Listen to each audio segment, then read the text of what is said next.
Hello है नमस्ते welcome back to my channel again. और आप सभी का बहुत बहुत बहुत स्वागत है मेरे यूट्यूब चैनल साइको सूत्रा पर। आज हम एक बहुत इंटरेस्टिंग पर्सनालिटी के बारे में पढ़ने जा रहे हैं, एक बहुत ही इंटरेस्टिंग सब्जेक्ट के बारे में पढ़ने जा रहे हैं। क्या है वो topic? Shri Aurobindo's reflection on knowledge.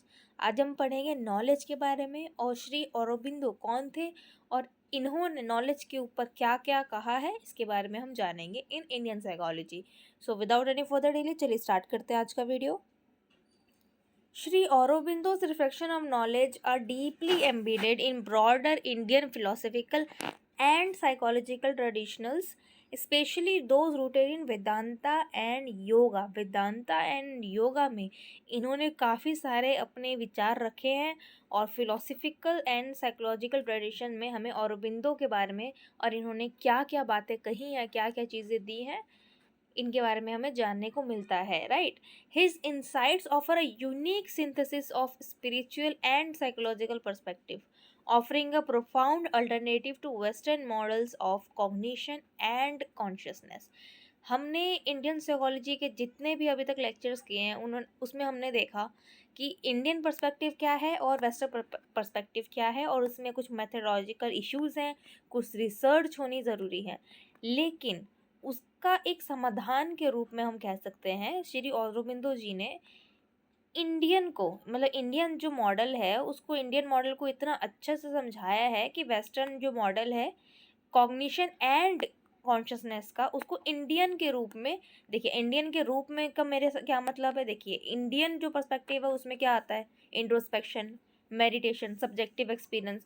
तो वो कहीं ना कहीं स्पिरिचुअलिटी, कल्चर एंड कॉन्शियसनेस को ना मेजर करना, या हम कह सकते हैं हमारे पास एक लैक ऑफ मेथडोलॉजी है कि हमें समझ में नहीं आता है कि हम इसको कैसे समझाएं। यही एक मेथडोलॉजिकल इशू भी है। तो इन्होंने एक ऑफर किया है, offer a profound alternative to western models of cognition and consciousness. Knowledge, knowledge word आया कहाँ से है? जिनोसिस। नॉलेज यानी कि ज्ञान हम कहाँ से प्राप्त होता है? देखिए, it is gaining information through our senses. Senses जैसे टच करते हैं, हम फील करते हैं, राइट।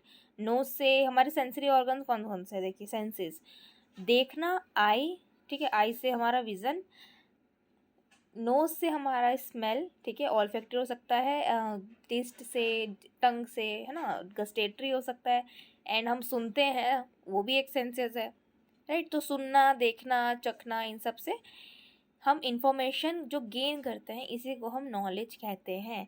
लेकिन फिलोसफिकल लिटरेचर में क्या कहा गया है कि ज्ञान, देखिए, इसको कॉग्निशन कहा गया है, उपलब्धि को अटेनमेंट कहा गया है, हमने कुछ उपलब्धि कर ली है, एंड बुद्धि often used interdependently and interchangeably to refer the knowledge।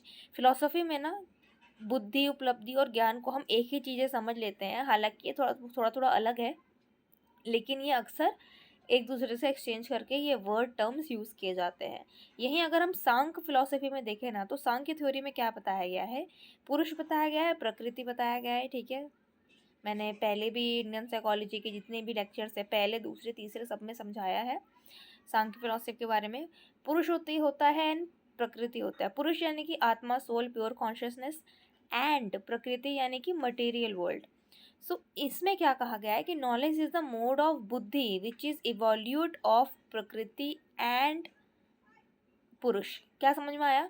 कि प्रकृति और पुरुष, आत्मा, हम आत्मा एंड बाहर की ये बॉडी या मटेरियलिस्टिक वर्ल्ड, दोनों को जब मिला लेंगे, इसी चीज़ का एक इवोल्यूट, मतलब इवोल्यूट ऑफ प्रकृति एंड पुरुष, जो कि बुद्धि के मोड से आता है, उसी को हम ज्ञान कहते हैं, ठीक है। ज्ञान is the mode of buddhi which is evolute of prakriti and purusha. Knowledge is equal to subject plus object, यानी कि प्रमाता किससे बना है? प्रमाण एंड प्रमेय से। अब नॉलेज को गेन करने के लिए है ना, जानने के लिए हमें कुछ मेथड्स चाहिए, मेथड्स या हम कह सकते हैं कुछ वेज चाहिए। तो traditional Indian philosophy recognises several valid means of knowledge, यानी कि प्रमाणाज of knowledge, of gaining knowledge, including पहला है प्रत्यक्ष, जो सामने है, जो दिख रहा है वही, डायरेक्ट सेंसरी एक्सपीरियंस, हमें सामने कुछ बॉटल दिखी, अच्छा ये बॉटल है, ठीक है। अनुमान, अच्छा ये बॉटल है तो मतलब ये किसकी बॉटल होगी? राइट, या ये किसी बच्चे का चूड़िया है यहाँ पे। शब्द वर्बल टेस्टिमनी, कोई हमें बता रहा है कि ये बॉटल है और इसे हम इस तरीके से यूज़ कर सकते हैं, इसका ये शेप कलर साइज है। उपमान, कंपैरिजन, नॉलेज थ्रू सिमिलैरिटी। अच्छा, तो ये जो बॉटल है ये एज अ वेसल भी यूज़ किया जा सकता है, इसमें हम चाय भी रख सकते हैं, गर्म पानी, ठंडा पानी, सूप, जूस कुछ भी रख सकते हैं। ये कुछ कंटेनर है, यानी कि कुछ कंटेन करने के लिए इसे यूज़ किया जा सकता है। अर्धपत्ति यानी कि पॉस्टुलेशन, ये presumption of an unseen cause होता है, मतलब नहीं है। फॉर एग्जाम्पल बॉटल गिरी हुई है, ठीक है, तो हम इससे क्या समझेंगे कि अच्छा किसी से बॉटल टच हो गई होगी या गलती से गिर गई होगी। हम अर्धपत्ती लगा रहे हैं, presumption of an unseen cause, कि ऐसा हुआ होगा, ऐसा हुआ होगा। अनुपलब्धि यानी कि nor upper section, knowing something bye it's absence. Bottle है लेकिन उसके अंदर पानी नहीं है या कुछ भी चीज़ नहीं है पीने की लिक्विड की, ठीक है, जो भी कंटेनर है वो खाली है। इसका मतलब हम क्या करेंगे कि अच्छा, मतलब कि इसमें पानी था और कोई उसको पी गया, राइट, कि पानी नहीं है बॉटल, यानी कि बॉटल खाली है। फिर है लेवल्स ऑफ नॉलेज, अप्रविद्या और परविद्या। अप्रविद्या यानी कि जो लोअर नॉलेज होती है, एम्पिरिकल, इंटेलेक्चुअल, जो हम यहाँ एक्सटर्नल वर्ड में यूज़ करते हैं। एक होती है परविद्या, ऊपर की विद्या, स्पिरिचुअल नॉलेज जिसे हम कहते हैं, जो कि डायरेक्ट नॉलेज आती है कहाँ से, ब्राह्मण और सेल्फ से। ये एक हायर लेवल ऑफ नॉलेज है। इन अद्वैत वेदांता ट्रू नॉलेज है कि ज्ञान is the realization of non-dual self Atman which leads to the moksha. क्या कहा गया है द्वैत वेदांत में? देखिए, वेदांता की हम बात करें ना तो आपने दो नाम सुने होंगे, द्वैत वेदांता एंड अद्वैत। अद्वैत का मतलब दो चीज़ें नहीं है, हम एक ही चीज़ है। आत्मन और ब्राह्मण मतलब हम ही यूनिवर्स है, अहम ब्रह्मास्मि।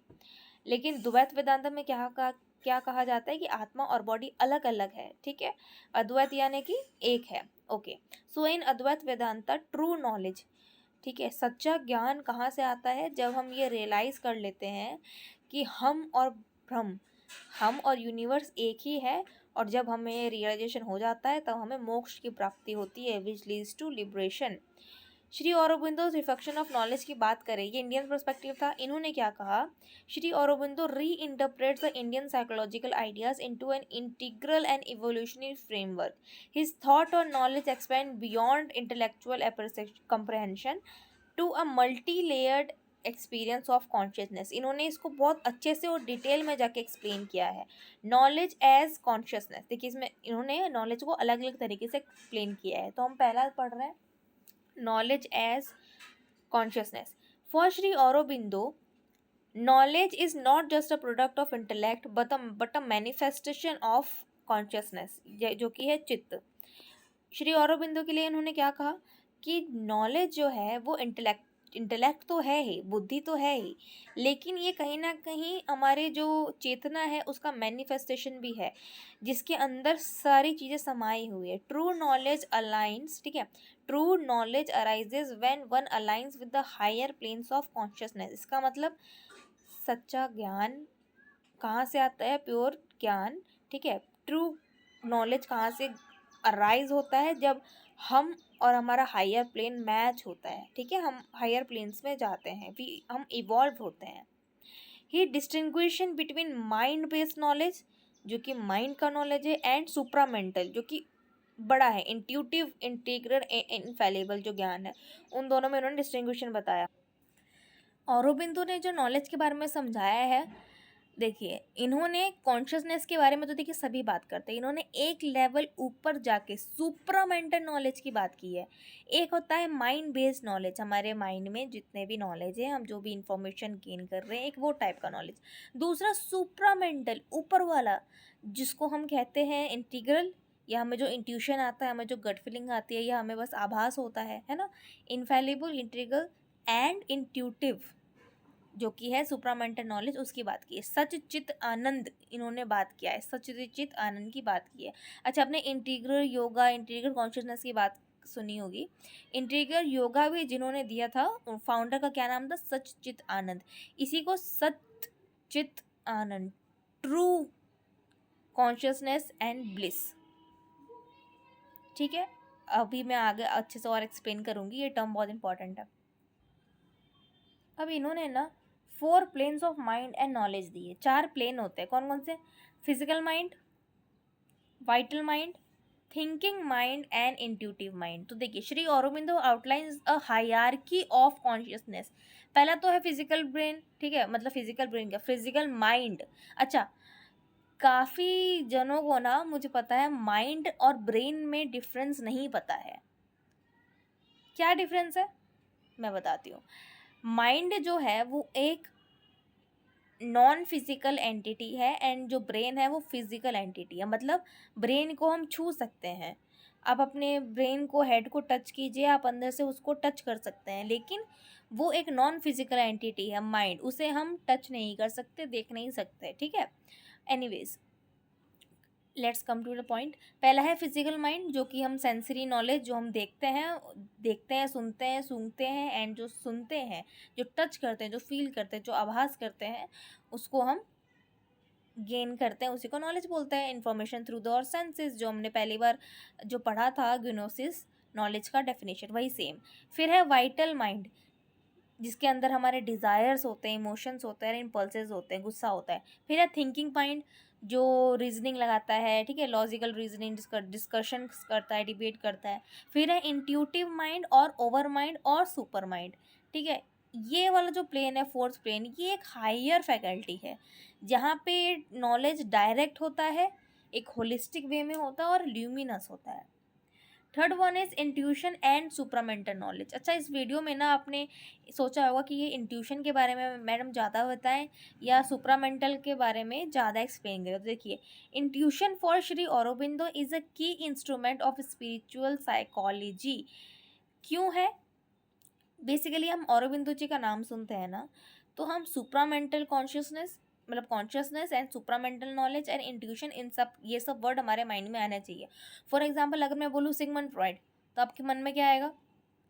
अनकॉन्शियस माइंड, कैथारसिस, हिस्टीरिया, ठीक है, ये सारी चीज़ें आएंगी, साइकोसेक्सुअल स्टेजेस आएंगी। वैसे ही अगर हम श्री औरोबिंदो का नाम लें, तो आपके मन में, आपके माइंड में ना इंट्यूशन आना चाहिए, वर्ड सुप्रामेंटल नॉलेज आना चाहिए, और टिप पे होना चाहिए सारी चीज़ें। So intuition for Shri Aurobindo is a key instrument of spiritual psychology. He sees the super mind as a divine gnosis. Super mind जो है, जो सुपरामेंटल है, सुपरामेंटल नॉलेज हम सुपर माइंड से देखते हैं, जो कि हमारा फोर्थ प्लेन ऑफ माइंड था। देखिए यहाँ पे intuitive mind, over mind and super mind.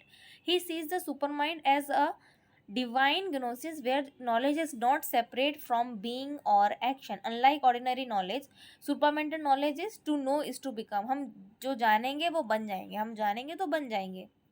इसका मतलब क्या है? It is identity based. हम जो जानेंगे, ऐसा होता है ना कि आप जो देखते हो वैसे ही करते हो, आप जो सीख करते हो, the seeker is seeking you, ऐसे कुछ है ना। To know is to become. Supramental knowledge इसलिए कहा जाता है कि ये आइडेंटिटी बेस है। To know is to become, हम जो जानते हैं, जो पढ़ते हैं, लिखते हैं, हम वैसे ही बन जाते हैं। फिर है, इन्होंने बात की है इंटीग्रल नॉलेज की। Shri Aurobindo speaks of integral knowledge, पूर्व ज्ञान की बात की है इन्होंने, विच इज़ नॉट फ्रेगमेंटेड और partial. He reconciles the subject object duality and integrates reason, emotional, will and spirit. इन्होंने रिकनसाइल किया है ऑब्जेक्ट सब्जेक्ट की डुअलिटी को। इन्होंने बताया कि सब एक ही है, और इन्होंने बताया रीज़न, इमोशन, विल, स्पिरिट, ये सब एक ही है। इंटीग्रल नॉलेज यानी कि पूर्व ज्ञान, जिसको हमें पहले ही पता चल जाता है कि क्या होने वाला है, उसकी बात की है। एजुकेशन एंड ट्रांसफॉर्मेशन की बात करें तो देखिए, श्री औरोबिंदो जी और इनकी माँ मीरा अल्सफ़ा, इनके बारे में तो मैं जितना कहूँ उतना कम है, क्योंकि इनका एक विज़न था कि हम कुछ ऐसी सोसाइटी बनाएं जहाँ पे कोई झूठ ना बोले, कोई फरेब ना हो, बिना मनी का काम हो, ठीक है, बिना मनी यानी कि कोई लालच, लोभ ना हो। लोग जैसे पहले होता था ना बार्टर सिस्टम में, आप हमारे लिए काम करें, हम आपको खाना देंगे, आप हमें चावल दें, हम आपको सब्जियां देंगे, तो एक्सचेंज सिस्टम। और लोग हायर कॉन्शियसनेस के बारे में जाने, इंटीग्रल योगा फॉलो करें, मेडिटेशन करें, माइंडफुलनेस को शो करें, ठीक है। तो उन्होंने ये अपनी मदर के साथ मिलके ये सपना देखा था, और इनकी काफ़ी अच्छी अच्छी बुक्स भी हैं।